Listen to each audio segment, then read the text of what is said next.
He was part of our spring carnivals for more than 40 years, be it as reporter or MC. And now the late Rob Gaylard will again be in the thick of the action. A horse has been named in his honour, and for Rob's wife, he's already a champion. Tony Jones reports. It's been 15 months since Karen Gaylard lost the love of her life, husband Rob Gaylard. I feel like he's here every day, so yeah, it's really good that way, and I know he'd be up there telling me to get on with it. The man who in the 80s presented sport here on 9 News died of a heart attack on his Lara property. He was just 70. Oh, I could stay in here all day. But through a 3-year-old, the spirit of Gaylard lives on. Spirit of Gaylard will have a tear in somebody's eye, maybe more than somebody. This colt is named in honour of Rob Gaylard, a nod to his lifelong passion for the racing industry and horses in general. He was a mentor to the apprentices and certainly a well-known figure on either the country or the metropolitan racing circuit. When the horse presented at the sales, a bidding war erupted between two racing moguls, Terry Henderson and Jerry Ryan. Both were long-time friends of Gaylard, so they made a deal. Said to our bloodstock agent, have a chat and see if we split the horse, so both of us end up with the horse. Then came another gesture, one that would have made their old mate proud. I said, well, why don't we give Karen 5% each, and so she's got 10%. We go back a long way with the both of them, and they've been looking after me very well, yeah, which is good. Now, Spirit of Gaylard is set for an assault on the spring. On Saturday, he'll tackle the Vase at Moonee Valley. Jordan Childs has been booked to ride, although one suspects he'll have some help. Hopefully he gives us a little push on Saturday in the Vase. I'm sure he's getting on it just about and pushing it home because, yeah, it's just so lovely to have that out there. Tony Jones, 9 News. Now here is Tony with a look ahead to sport. We'll have to have a little something on it, won't we? I think so. I would have thought so, just for Rob. All right, thanks, Pete. Tonight, breakfast with the best at Moonee Valley, minus the breakfast. And despite dealing with a spring tragedy, Bossy wants to reclaim his patch.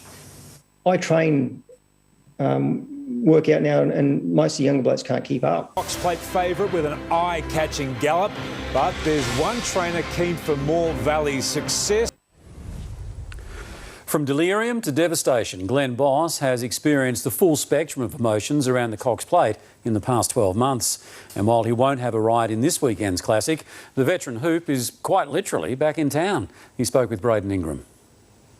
While the Moonee Valley Gallopers worked at what would have been breakfast with the best, one of our very best was sidelined in quarantine. You kind of look back and think what's really important, you know, and you need to be around your family. After a 5-year stint overseas and in Sydney, Glenn Boss is back in Victoria's riding ranks, where success abroad counts for nothing. Starting once again on a blank canvas, no support, but I'm really looking forward to that challenge. At 52, Boss could be forgiven for reining it in. Instead, the 3-time Melbourne Cup champ is hungrier than ever. I train, work out now, and most of the younger blokes can't keep up. Not only trying to prove it to them, but you're trying to prove it to yourself that you still got it. So far, it's been a spring of false starts. Quarantine issues scuttled a certain ride on Caulfield Cup winner Incentivise before his Cox Plate defence ended in tragedy after Sir Dragonet broke down at track work last Saturday. He was a big loss because not only was he was a gentle soul around the stable, he was a beautiful colt. The devastation of losing Sir Dragonet hit hardest for Kieran Maher and his staff, but the perfect tribute could yet come when saddlemate Gold Trip makes its own play for the Cox Plate. The final field of 10 runners was locked in this morning. Zaki firmed in favouritism after drawing a perfect barrier 6,